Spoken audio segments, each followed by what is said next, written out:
Queria convidar você para abrir a sua Bíblia comigo no livro de Eclesiastes.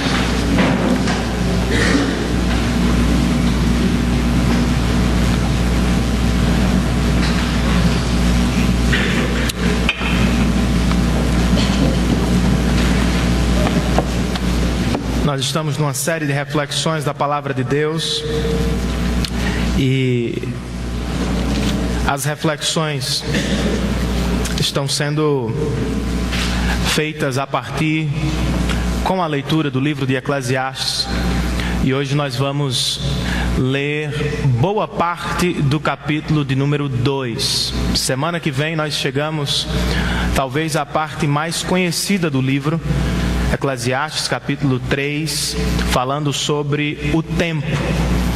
E eu queria que você estivesse aqui, que trouxesse pessoas para ouvir a palavra de Deus sendo pregada, Cristo a partir de Eclesiastes. Hoje nós vamos ler o primeiro parágrafo de Eclesiastes, depois saltaremos o segundo e terminaremos a leitura com o terceiro parágrafo e a primeira conclusão do livro de Eclesiastes, conclusão bastante feliz. Na última semana nós vivemos muitas dádivas de Deus. Uma delas foi a presença do Dr. Shed entre nós. Quantos estiveram aqui comigo? Vocês gostaram? Foi uma bênção, queridos. Eu sei que muitos não puderam vir, pois estavam trabalhando, estudando, mas os que estiveram aqui foram muito abençoados por Deus. Dr. Shed foi embora, mas me deixou pensando no céu, como Marcela nos conduziu no último louvor. Foi uma bênção. Vivemos ontem também um dia especial, abrimos uma série de reflexões com os jovens. Os jovens estão estudando aos sábados sobre discipulado. E ontem ouvimos uma mensagem maravilhosa sobre inconformismo. No último sábado, ou no penúltimo sábado, na verdade, nós vivemos um momento especial com os jovens e adolescentes, pois passamos uma noite inteira orando e estudando a palavra de Deus. Estávamos em 45 a 50 jovens e adolescentes. Estudamos todos os 5 capítulos da carta de Tiago. E no meio do estudo parávamos para orar uns pelos outros e principalmente pelos irmãos da igreja perseguida. Foi uma bênção. Eu cheguei à minha casa por volta de 4 horas da manhã. Nós começamos por volta das 10 e fomos até as 4 estudando a palavra, e foi uma bênção. Uma das melhores noites que eu vivi desde o início do ano. Graças a Deus por isso. E vocês devem estar pensando, o pastor dormiu até 2 da tarde. Como os jovens fizeram isso? Muitos só acordaram às 5 para jogar futebol porque não tinha culto. Eu havia prometido às minhas filhas que iria para o shopping com elas na sexta. Fui dormir orando, Deus, que elas esqueçam. Mas às 9, pelo menos Sofia não esqueceu. Sofia entrou no meu quarto e deu um grito: pai, tá na hora do shopping. E eu dei um pulo, acordei assustado. Não, já estou indo, filha, a gente já vai e tal. Mas ela saiu do quarto. Eu disse: eu vou dormir mais um pouquinho, estou cansado. Não sei quanto eu dormi, eu acho que 2, 3 minutos, no máximo 10. Ela voltou, gente. Só que dessa vez ela chegou mais perto. Ela falou bem perto. E eu a ouvi como se ela estivesse dentro da minha cabeça: pai, está na hora do shopping, o senhor vai dormir para sempre, é? Eu levantei, trincando os dentes, pedindo graça e misericórdia ao Senhor. Depois de uma noite tão abençoada, eu não podia perder a paciência. Coloquei a roupa, fui ao shopping com as meninas. Sabrina e Bia decidiram ir à patinação no gelo. Sofia não podia, só tem 3 anos, é a partir dos 5. E ficou por ali querendo entrar e tocando no gelo e aquela coisa. Eu disse: Sofia, vamos para o Game Station, vamos subir e vamos brincar lá. Tudo bem, pai. Sabe quanto levou? Sabe quanto tempo levou da patinação no gelo ao Game Station? Uns 10 minutos com Sofia, gente. E vocês perguntam por quê? Sofia ia parando a cada loja. Pai, olha que vestido lindo, pai. Esse vestido da Hello Kitty está maravilhoso, por que o senhor não compra para mim? Numa outra loja ela viu um sapato. Pai, que sapato belo. Eu não tenho essa cor, pai. De repente ela parou pela primeira vez. Eu já estou começando a ficar preocupado. Diante de uma vitrine de uma loja de joias. Olhou para uma das mais caras e disse: que colar brilhante, pai. Uma senhora ia passando. Ela parou. Olhou e começou a rir. E eu acho que ela pensou: esse rapaz está enrolado. Pelo menos foi o que eu pensei. Subimos, chegamos ao Game Station e brincamos por uns 30 minutos. Quando terminou, Sofia, acabou o tempo, já gastamos todos os créditos. Ela: mas eu quero de novo, pai, eu quero de novo no brinquedo. Filha, mas nós já brincamos demais. Eu só consegui convencê-la a buscar outra coisa, dizendo: filha, hoje foi só um pouquinho, foi um teste. O seu aniversário está chegando e a gente vai passar 3 horas aqui brincando sem parar. Ela disse: tudo bem, pai, o aniversário está chegando, eu vou esperar. Eu resolvi o problema temporariamente, porque eu sabia que logo ela buscaria outras coisas ou desejaria voltar para os mesmos brinquedos para brincar. Porque, como qualquer criança, Sofia é insaciável quando o assunto é brincadeira. Ela sempre quer mais, ela sempre tem mais energia, ela sempre está a fim de brincar outra vez. Há adultos que são bastante semelhantes. Você conhece alguém assim que nunca está satisfeito? Você conhece alguém que tem, mas não se dá por satisfeito? Você conhece alguém que fez várias viagens maravilhosas, mas ainda não está satisfeito? Alguém que tem muito, mas não consegue dizer: eu estou realizado.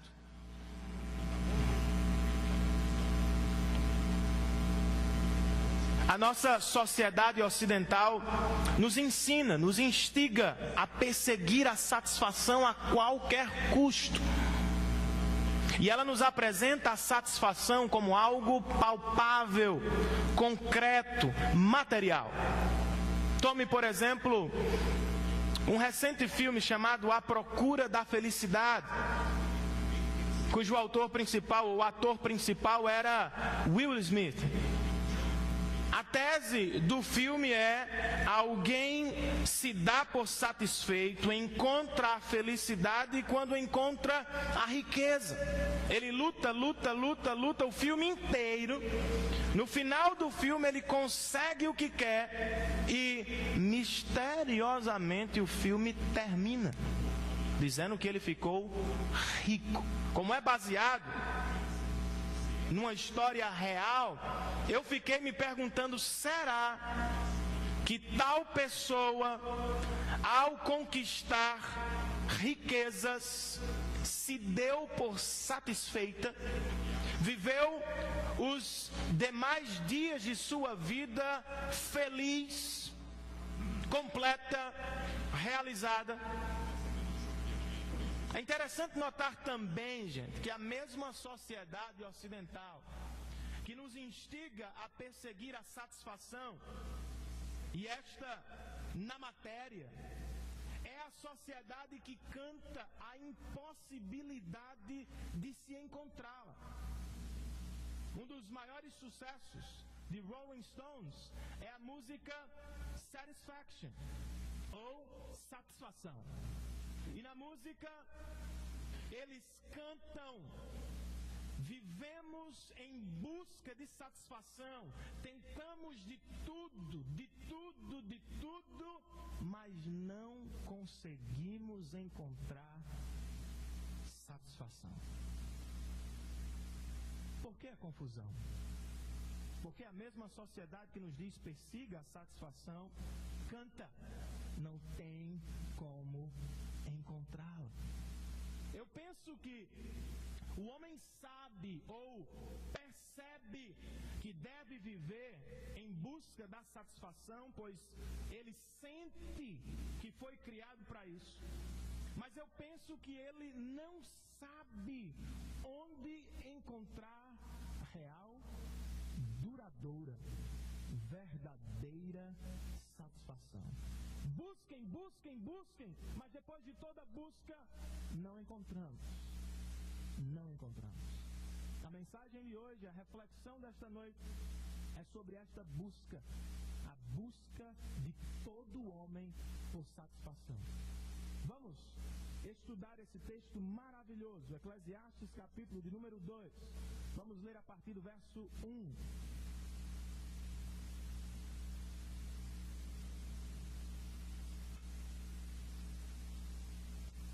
Nós vamos ler bastante hoje. Mas vamos fazer isso porque a Bíblia é muito importante para nós. E só a leitura dela é capaz de falar aos nossos corações. Amém, queridos? Acompanhe comigo. Eclesiastes 2, versículo 1. Eu disse a mim mesmo: venha, experimente a alegria. Talvez a sua versão diga prazer. Descubra as coisas boas da vida. Conclusão, proposição inicial, tese, depois ele vem com a argumentação. Isso também se revelou inútil. Vaidade. Concluí que o rir é loucura e a alegria de nada vale.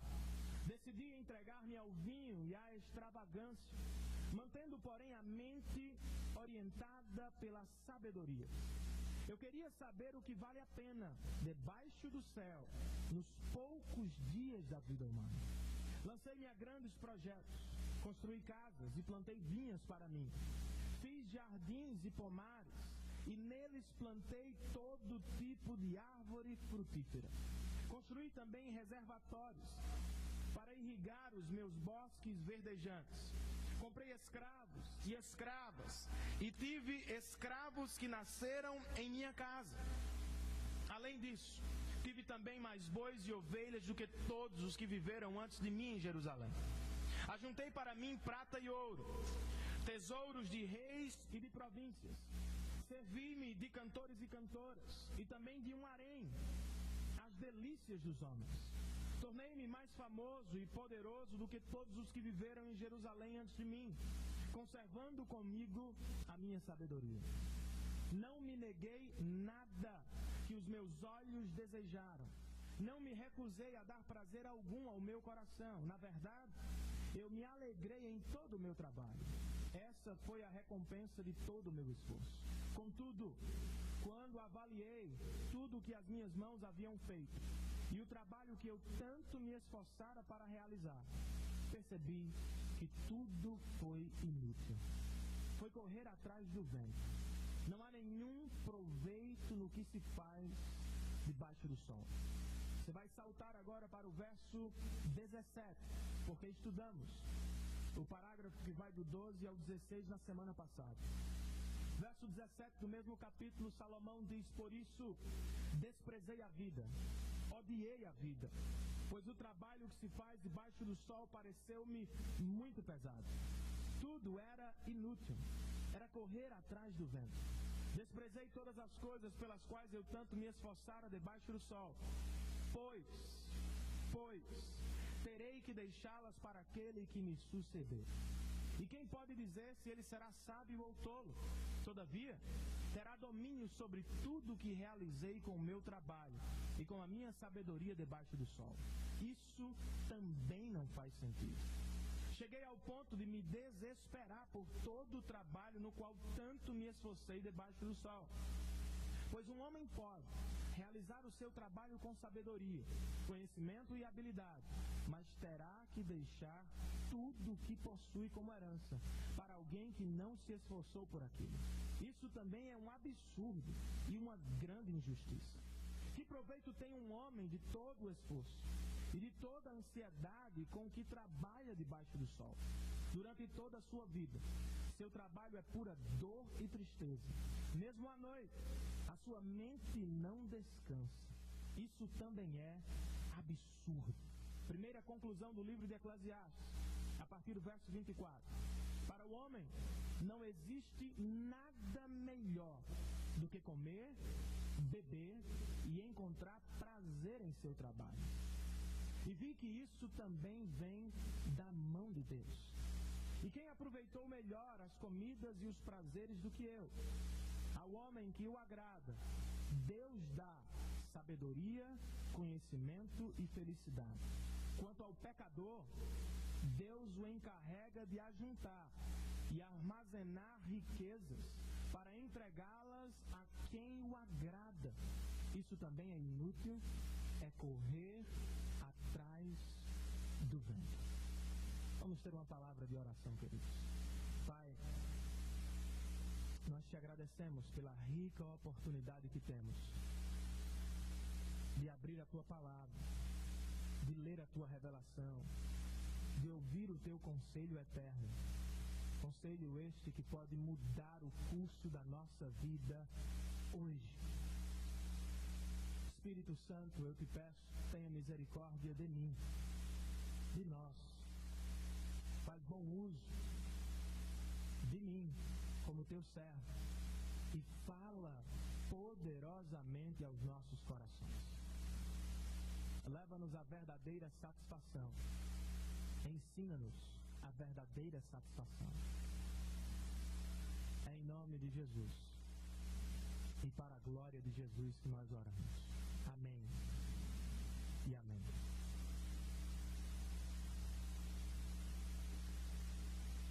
Rapidamente, queridos, nós estamos numa sessão bem grande de Eclesiastes. Iniciamos esta sessão semana passada. Essa sessão vai do 1:12 ao 2:26 e ela abarca 3 parágrafos e uma conclusão. Estudamos a introdução deste livro há 3 semanas atrás.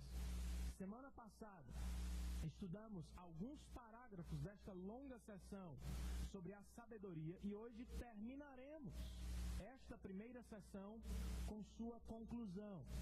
Em toda esta sessão, Salomão está buscando respostas para perguntas difíceis da vida.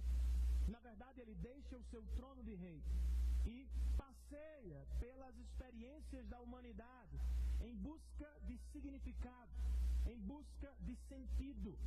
Primeiro ele se volta para a sabedoria humana. Vimos isso semana passada. E ele diz: será que é na sabedoria humana que encontraremos respostas?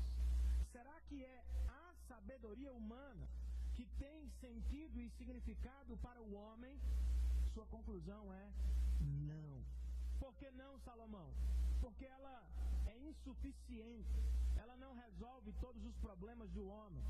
Ela, além de não resolver, piora a situação às vezes, pois ela traz sofrimento e dor ao coração do homem. Mais do que isso, Salomão diz: a sabedoria humana não pode livrar o homem do destino de todos os homens, a morte. E a partir disso, nós saltamos com Salomão para uma perspectiva que está acima do sol. Até aqui ele tem nos mostrado a perspectiva debaixo do sol. Quando saltamos para além do sol, nós encontramos Deus sábio, que vem em carne em Jesus Cristo e resolve o nosso grande problema. Ele, Jesus Cristo, é chamado de a sabedoria de Deus no Novo Testamento. Resolve os nossos problemas com o seu sofrimento. E ao resolver o seu sofrimento, o nosso sofrimento, com o seu sofrimento, ele nos livra da morte eterna. Isso foi o que vimos semana passada. Hoje Salomão está em busca de respostas, mas em outros campos. O campo do prazer, o campo do trabalho, o campo das conquistas materiais. Mas a abordagem é a mesma. Vou pesquisar, vou procurar, a fim de encontrar respostas para a minha pergunta: qual é o real significado da vida? Fez isso com a sabedoria. Hoje se volta para 2 novos temas. Ambos serão frustrados. E depois ele termina com uma conclusão alegre, um oásis no meio do deserto de Salomão. Por toda esta sessão, a mensagem de Salomão é a verdadeira satisfação para o homem. O homem foi feito por Deus para desfrutar de verdadeira satisfação. A pergunta que vamos fazer para ele hoje é: como podemos viver esta satisfação para a qual Deus nos criou? Onde ela está? Como podemos encontrá-la? Ele vai nos responder isso com 2 respostas negativas e com uma positiva. Vamos do negativo para o positivo, a fim de encontrarmos satisfação. E a primeira resposta que ele nos dá está no primeiro parágrafo. E a resposta é, gente: sem Deus, o prazer terreno não pode satisfazer verdadeiramente o homem ou o nosso coração. Primeira resposta dele, a fim de nos levar à verdadeira satisfação: sem Deus, o prazer terreno, o prazer vivido na terra, não pode, é incapaz de nos levar à verdadeira satisfação. Nós vamos perguntar a ele por quê. Por que, Salomão? Porque o prazer terreno é insuficiente. Ele tem um jeito particular, ou, na verdade, um jeito que vem do seu povo. Ele apresenta a proposição diferente do homem moderno. Ele apresenta a sua verdade e defende. Muitas vezes o homem nos oferece coisas e nós descobrimos que elas não valem nada depois de muito tempo. Salomão vem na contramão dizendo: olha, eu saí em busca de prazer e a minha conclusão foi: não dá satisfação. O prazer terreno não pode dar ao homem a satisfação para a qual ele foi criado. Verso 1, acompanhe comigo, por favor. Ele diz: eu disse a mim mesmo. Eu conversei comigo. Eu falei com o meu coração: venha, experimente a alegria. Philip Ryken, comentando esse texto, diz que essas palavras são muito importantes. O verbo experimentar está dizendo que o que vem a seguir é uma experiência ou um experimento. A palavra alegria, que na sua versão pode estar como prazer, é o que Salomão quer experimentar. Eu vou testar o prazer. Eu vou estudar o prazer. Eu vou sair por aí, como diz uma música de YouTube, The Wanderer, que foi feita, por sinal, em Eclesiastes. Eu vou sair por aí, tocar tudo, ver tudo, sentir tudo, até que chegue o meu tempo de viver o arrependimento. Salomão diz: eu vou testar o prazer. Vou ver se ele realmente pode me dar significado. Conclusão: não. Por que não? Ele apresenta uma lista. Primeira delas. Primeiro item da lista, verso 2. Concluí que o rir é loucura. Salomão era rico.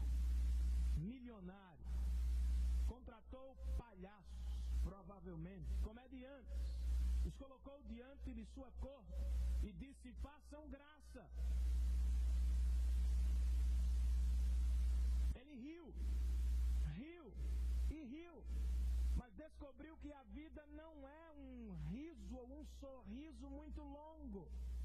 A vida não é feita apenas de sorrisos. Ele diz: eu me alegrei, mas foi muito rápido.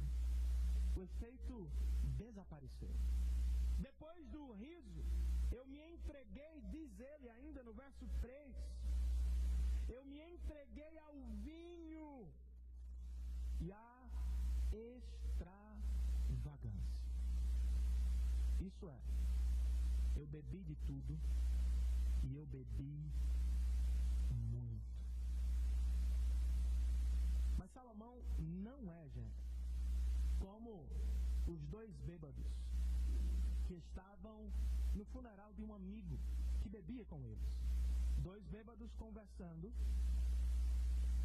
Um deles, olhando para o amigo no caixão, disse para o outro: como ele está mal, pálido, fraco. O que foi que aconteceu? O outro disse: você queria o quê? Há 2 dias que ele não bebe uma meota. Salomão não era tão bebum assim, gente. Ele bebeu de tudo e bebeu muito, mas ele diz, eu fiquei com a minha sabedoria avaliando as coisas. Queria ver se a bebida ia me dar significado no breve espaço de tempo que se constitui a vida. Depois de riso e bebida, ele vai a grandes construções. Verso 4: lancei-me a grandes projetos, construí casas, plantei vinhas, levantei jardins, pomares, plantei todo tipo de árvores, construí reservatórios, bosques verdejantes. Veja que ele construiu muitas coisas, tudo está no plural. Ele não fez uma casa, um palácio, ele fez muitos. Mas note o quão egoísta ele era. Tudo é para ele. Eu fiz e tudo eu fiz para mim. Comprei escravos, comprei mulheres, comprei homens. Eles cresceram e cuidaram de tudo para mim. Um dos estudiosos que eu estudei, gente, diz que Salomão está em busca do paraíso. Ele está tentando reconstruir o Éden. Eu até vou ler para vocês isso.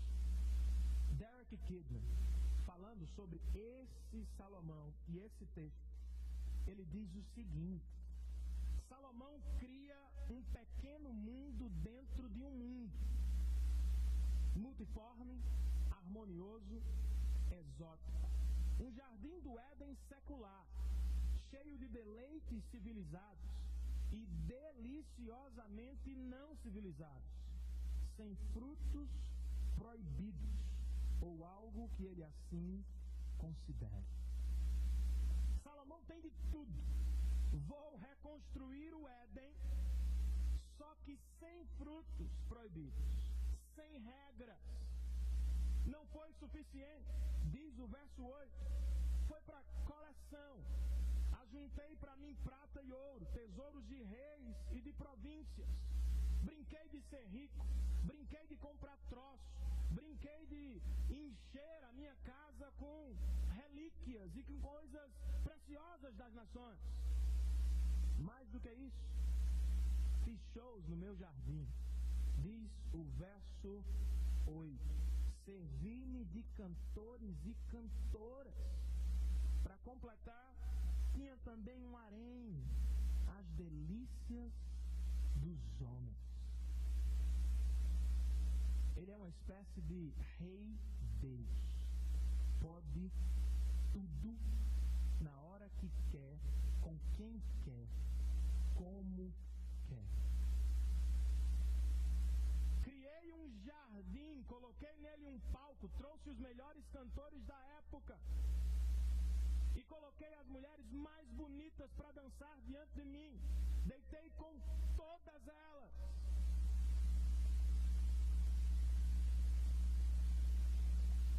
Fiz de tudo. Lembrando, gente, Salomão está numa espécie de autobiografia, sentado numa cadeira de balanço, contando as suas experiências fúteis. Quais são suas conclusões? Duas. Versos 10 e 11 nos falam dessas conclusões. A primeira parece ser positiva, pois ele diz: eu não me neguei nada que os meus olhos desejaram. Não me recusei a dar prazer algum ao meu coração. Na verdade, eu me alegrei em todo o meu trabalho. Essa foi minha recompensa. Eu tive algum prazer com isso. Momentaneamente, eu me dei por feliz, completo, satisfeito. No momento. Mas logo depois ele vai para uma conclusão mais abrangente, criteriosa. Porque ele diz o seguinte, e aqui ele reúne as 3 expressões que vem usando ao longo do livro, para dizer que a vida é uma vaidade.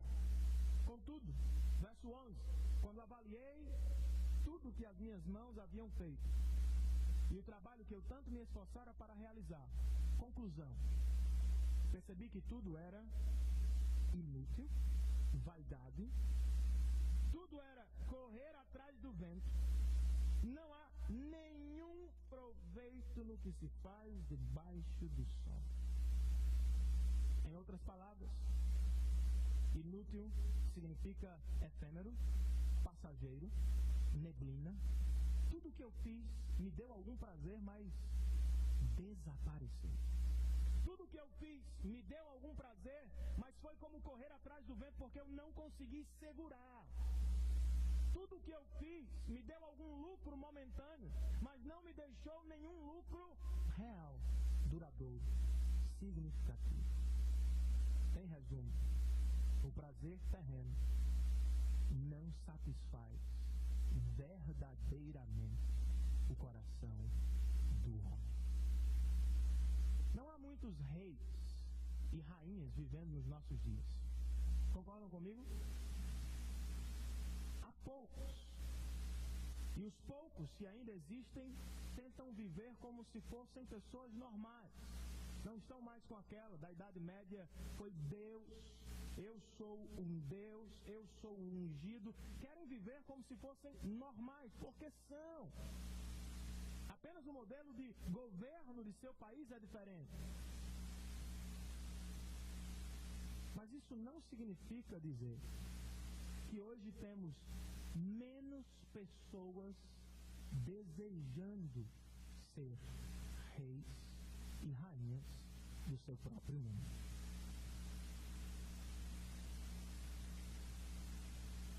A sociedade moderna não aceita esse negócio de um rei soberano sobre todos os homens da nação. Antes ela prega o seguinte: todo homem, toda mulher, todos podem ser reis e rainhas do seu próprio reino. Foi a isso que C.S. Lewis criticou quando escreveu em meados da década de 50, Para Além do Planeta Silencioso. Uma crítica à modernidade. Ele cria um mundo fictício e leva um personagem principal chamado Ramson, que é criado a partir do seu melhor amigo Tolkien, leva Ramson para um planeta chamado Malacandra. Nesse planeta, Ramson conversa com os nativos. Há 3 espécies dominantes no planeta e ele percebe algo curioso. As espécies não lutam por poder, trabalham com harmonia. E ele fica inquieto. E conversando com um nativo, ele diz: olha, no meu planeta só tem uma espécie dominante. E ela vive em pé de guerra entre si. O nativo de Malacandra diz: o problema, prestem atenção nisso, o problema é que no mundo de vocês, todos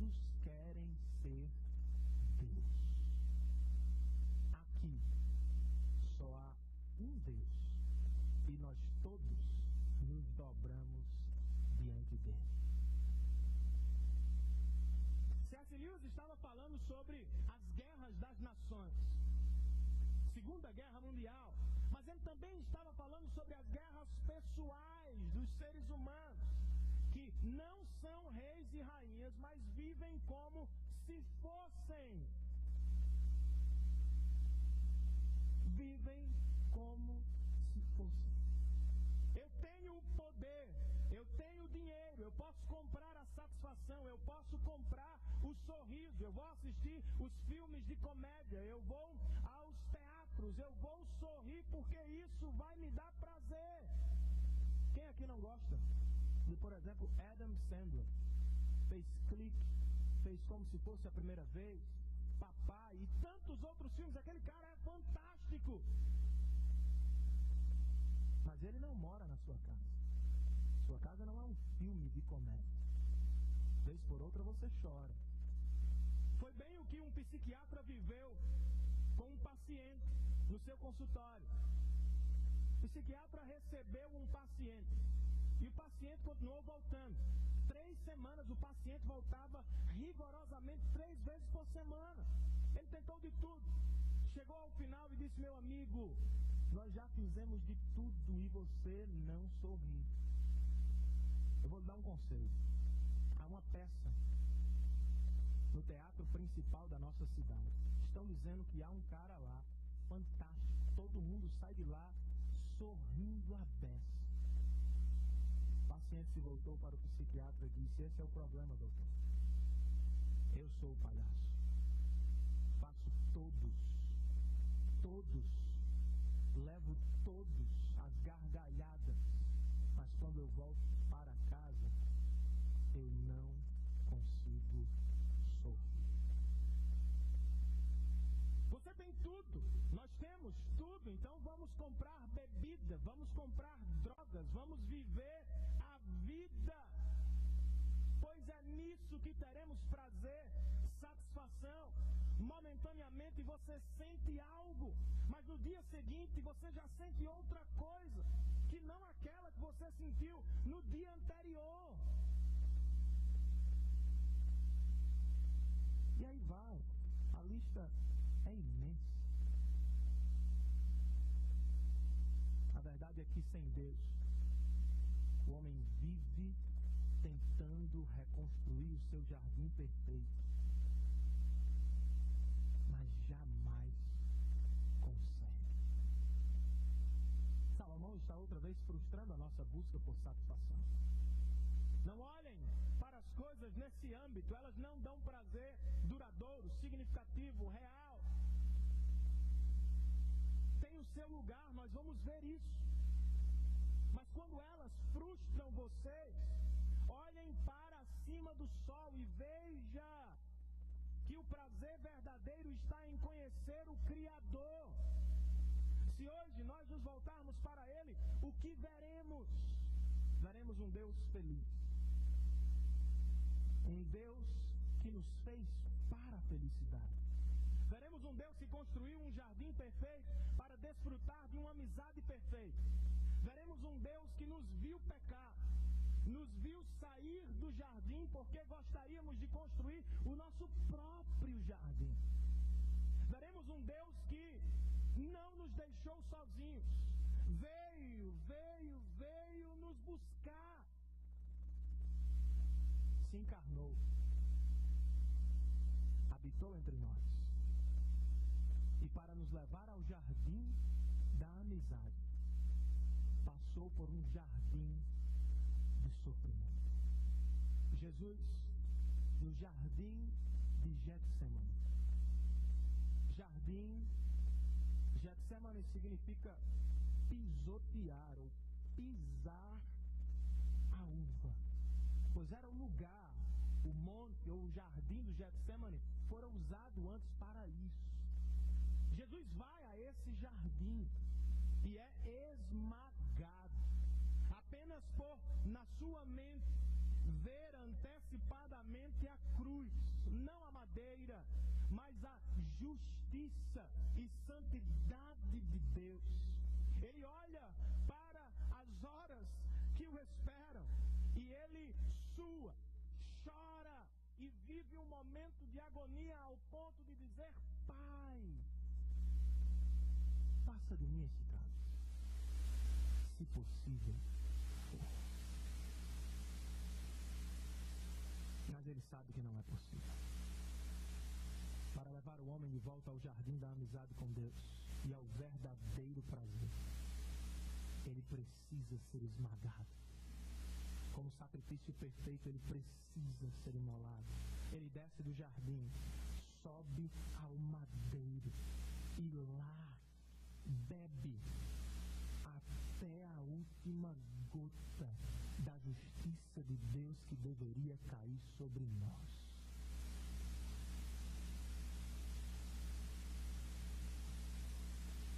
E eu pergunto, por que Cristo morreu? John Piper tem 50 respostas para essa pergunta. Eu vou citar apenas uma. Hebreus 12, 2. Preste atenção nisso. Cristo, precisa abrir não.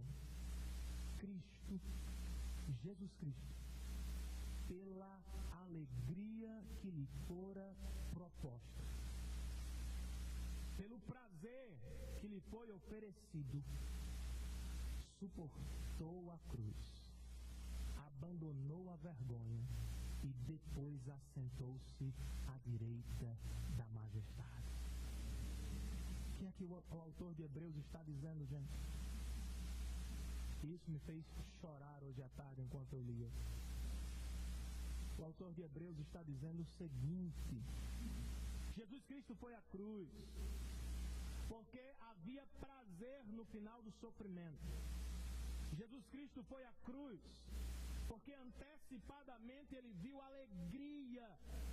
Jesus Cristo foi à cruz porque ele sabia que no final do sofrimento ele voltaria ao jardim perfeito da amizade entre Deus Pai, Deus Filho e Deus Espírito.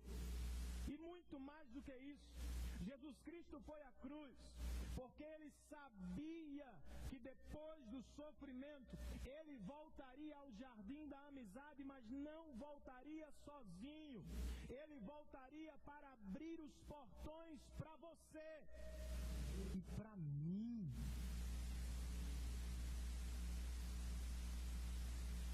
Pela alegria que lhe fora proposta, a alegria de nos levar de volta para Deus, o prazer de ter você em casa. Ele sofreu a morte de cruz e a santa e justa ira de Deus. Por isso o autor de Hebreus, no mesmo capítulo, diz: fitem nele os vossos olhos, autor e consumador da vossa fé. Olhem para ele, prestem atenção nele. Ele e nada mais é a verdadeira satisfação que Deus tem para vocês. Ele e ninguém mais será capaz de levá-los ao verdadeiro prazer, a união eterna com Deus.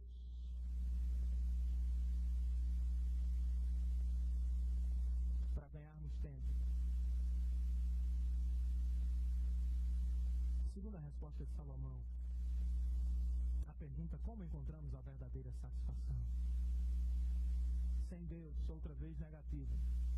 Salomão vai dizer: sem Deus, o trabalho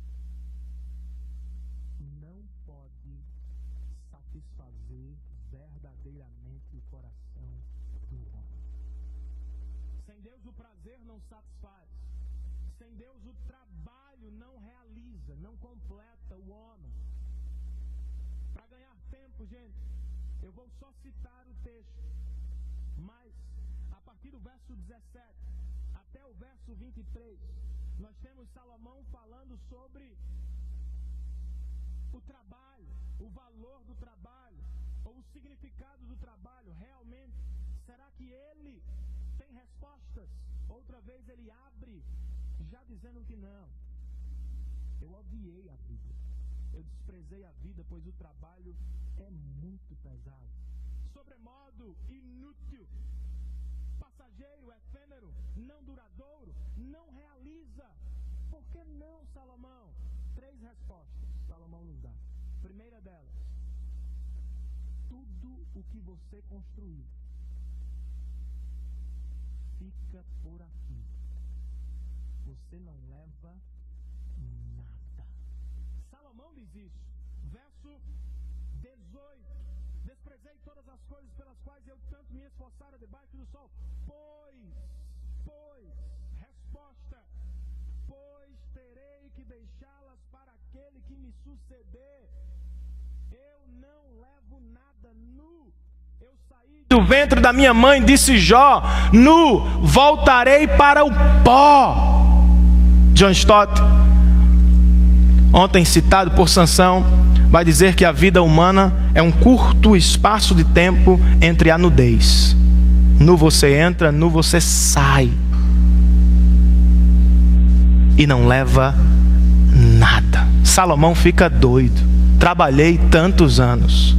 Tudo vai ficar aqui. Segunda resposta: porque o trabalho não satisfaz. Salomão diz: porque tudo o que eu fiz vai ficar para alguém, e esse alguém eu não sei se será sábio ou tolo. Ele está dizendo: eu não sei o que meu filho vai fazer com a minha riqueza. Ele já estava vendo de antemão a destruição de Israel. Filho de Salomão foi capaz de, nos primeiros anos de reinado, dividir o reino de Israel, levantado por 80 anos. Em um ano, ele divide o reino, perde 10 tribos e fica com 2. Salomão está dizendo: eu fiz tudo isso, e o meu filho não será um bom administrador. Nas entrelinhas ele está falando de si. Passei a vida inteira construindo um país, mas não uma família. Passei a vida inteira levantando palácios, mas não levantei homens para neles habitar. Passei a vida inteira lutando e construindo, mas não construí o caráter do meu filho. As coisas ficam nas mãos e alguém que não sabe usar por minha culpa. E por fim, o trabalho, ele vai dizer, o próprio trabalho carrega uma espécie de maldição. Ele vai dizer o seguinte, gente, versos 22 e 23. Um dos estudiosos que eu consultei chama esses versos de a confissão de um workaholic. Já ouviu essa expressão antes? Silogismo americano, junção de 2 palavras, work, trabalho, e alcohol, álcool. Essas palavras juntas definem um viciado em trabalho. Aqui nós temos a descrição de um viciado em trabalho. Verso 22: que proveito tem um homem de todo esforço, de toda a ansiedade com que trabalha debaixo do sol. Durante toda a sua vida, seu trabalho é pura dor e tristeza. Mesmo à noite, sua mente não descansa. Isso é absurdo. Trabalha, cansado, perdendo as energias para realizar o que realmente importa. Cansado. Não tenho tempo para os meus filhos, não tenho tempo para Deus, não tenho tempo para a sua palavra, não tenho tempo para o seu povo. Cansado. Chego em casa, quero dormir, não consigo. O trabalho, eu deixo o trabalho, mas o trabalho não me deixa. Eu vivo ansioso, preocupado com o dia de amanhã. A maldição de quem faz do trabalho a razão de sua vida. Consegue se relacionar com ele? Você vai trabalhar por 70 anos. Tem gente que gosta disso. E você vai deixar tudo para trás. Pior do que isso, você vai trabalhar sob a suposta ideia de que está construindo um futuro para os seus filhos. Não é assim que nós fazemos? Mas lá na frente vamos descobrir que podemos dar um carro, mas não ensinamos os nossos filhos a dirigir. Podemos comprar coisas, mas eles não vão saber administrar porque eu não investi neles. Construí, ganhei e dei muitas coisas aos meus filhos, mas não investi neles. Você se relaciona com eles sobre a maldição do trabalho, a ansiedade, o enfado, a preocupação, a insônia, não consigo dormir. Frustre-se.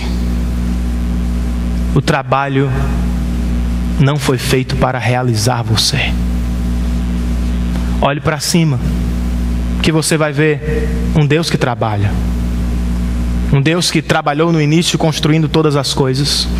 Um Deus que fez um mundo perfeito, um jardim maravilhoso para nós.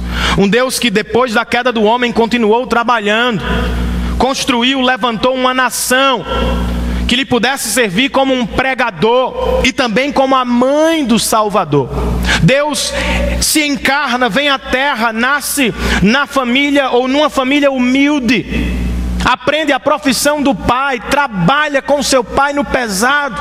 Aos 30 anos, abandona a oficina, começa a trabalhar nas coisas do reino do seu pai. Aos 33 anos, sobe à cruz do Calvário e nela realiza o maior de todos os trabalhos, que nós chamamos de obra ou trabalho da salvação. Lá ele grita: está consumado. Eu realizei o meu trabalho. Porque ele realizou o seu trabalho, pessoas de todas as tribos, línguas, povos e nação descansarão eternamente com o Pai. Volte os seus olhos para o trabalho dele e esteja satisfeito nele e em todo o trabalho que Cristo realizou para você na cruz. Amém, queridos? Amém. E para terminarmos, terceira resposta de Salomão, esta positiva, a primeira positiva. Chegamos a um oásis. E alguns estão dizendo graças a Deus, porque eu já queria dar um beijinho em Salomão, está muito deprimido. Tudo tem um propósito, ele está frustrando-nos para nos levar à verdadeira alegria. Versos 24, 25 e 26, terceira e última resposta: como é que eu encontro satisfação? Salomão diz: com Deus. Preste atenção nisso. Com Deus, tudo pode satisfazer o coração do homem. Com Deus, todas as coisas podem cooperar para satisfazer o coração do homem. Gente, isso é maravilhoso. Salomão, do nada, entra nesse oásis. Martinho Lutero ficou tão feliz quando, lendo esse texto, chegou ao capítulo 2, que ele disse: olha, essa é a passagem mais chocante de todo o livro de Eclesiastes. Tudo que vem antes e tudo que vem depois é explicado por esse coração. Por que tanta alegria?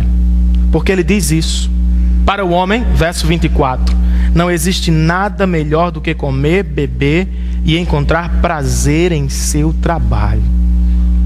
As mesmas coisas que antes não conseguiam satisfazer o homem, agora Salomão diz, são as melhores coisas da vida. Comer, beber e trabalhar. Você acabou de falar que eles não conseguiam satisfazer o meu coração. O que mudou, Salomão? Deus entrou em cena. Ele diz assim: e vi que isso também vem da mão de Deus. Sem Deus nada realiza. Com Deus, todas as coisas podem me ajudar a encontrar satisfação. Ele está dizendo para os jovens de Israel: olhem para Deus como o doador de toda boa dádiva. Não façam dos bens ou das bênçãos recebidas deuses. Olhem para o único e verdadeiro Deus e reconheça que tudo que vocês têm vem dele. Deus é o doador de toda boa dádiva. Verso 26, ele nos ensina outra coisa. Ao homem que o agrada, Deus dá sabedoria, conhecimento, felicidade, prazer e posses.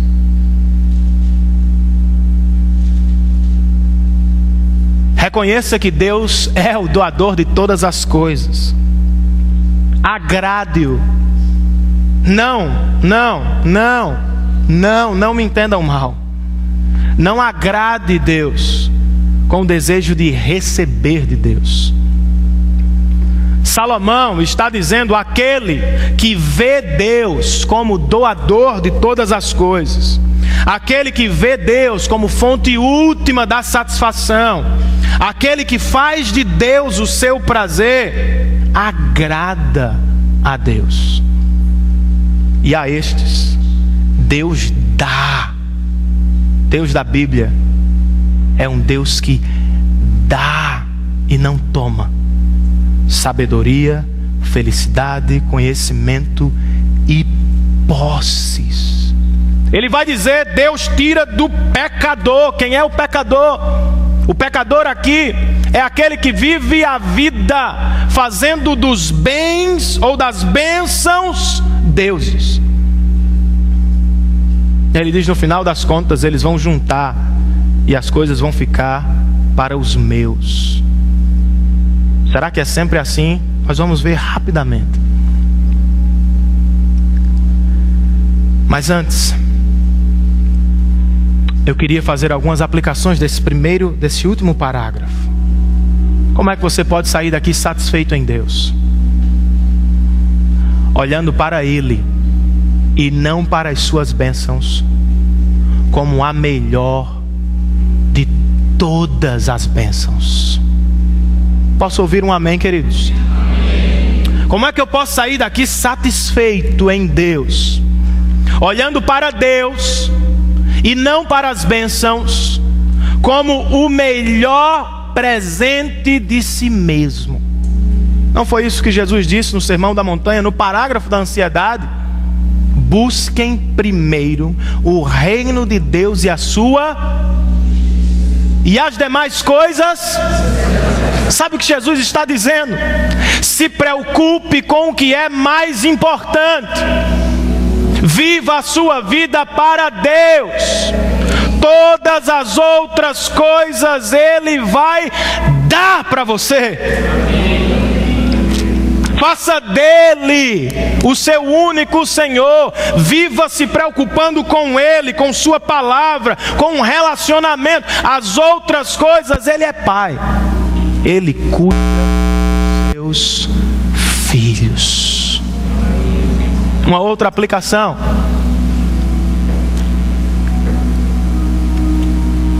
Aproveite a vida.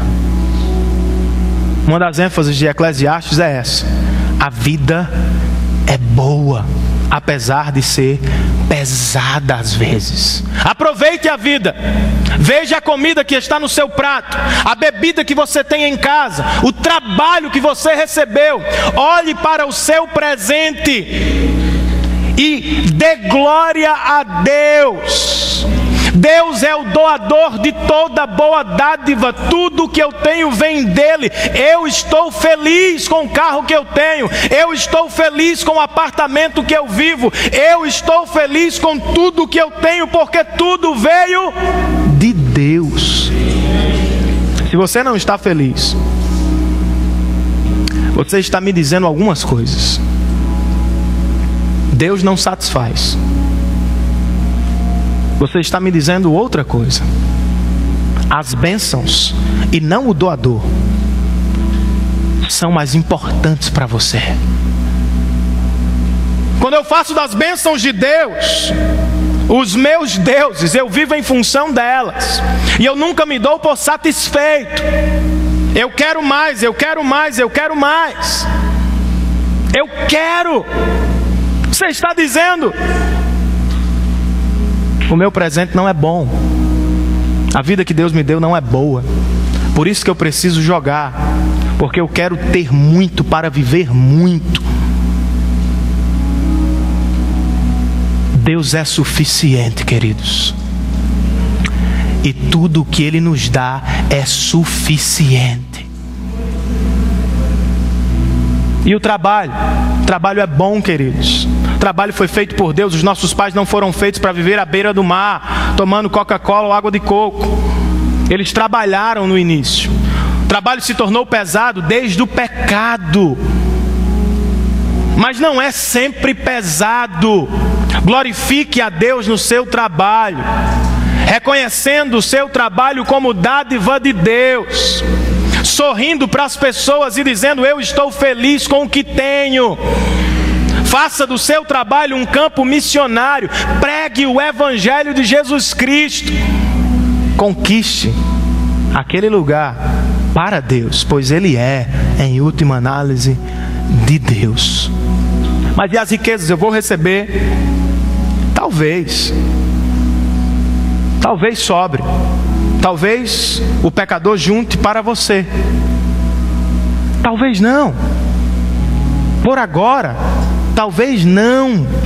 Porque a vida é essa mistura de alegria e tristeza, de abundância, mas também de escassez, de saúde, de doença, e ela é sempre assim. Mas Jesus disse no Sermão da Montanha: os mansos herdarão a terra. E o mesmo Jesus, no livro das Revelações, disse a João: no final, no grande casamento, os reis da terra virão e depositarão diante do meu trono todas as suas riquezas, e elas serão desfrutadas por meus filhos. O que é que eu quero dizer com isso? Quer você tenha muito, quer você tenha pouco, quando Cristo voltar, você terá tudo. Quer você seja rico, e seja rico, se assim Deus permitir, em boas obras, em missões, em evangelização. Quer você não tenha muito, durante a sua vida, uns recebem esse dom, outros não. Não estejam satisfeitos ou insatisfeitos com o presente, mas olhem para o futuro e saibam: quando Ele voltar, eu terei tudo. Tudo o que Ele é para mim, tudo o que Ele preparou para mim. Os meus olhos não podem contemplar, os meus ouvidos não podem ouvir, eu não senti ainda, eu sinto gotas do céu. Eu terei tudo, tudo, tudo, tudo que Ele me prometeu. Amém, queridos? Amém. Mesma sociedade que diz: corra atrás do prazer, da satisfação, nos diz: é impossível encontrá-la. Mas a mesma sociedade que fala sobre essa busca frenética da satisfação e sobre a incapacidade de encontrá-la, é a sociedade que canta também sobre a saudade do paraíso. Uma outra banda contemporânea chamada Coldplay tem uma música por nome de Paradise, paraíso. Na música, uma criança sonha com muitas coisas, mas logo descobre que a vida não é tão fácil assim. E ela vive em busca ou esperando este paraíso.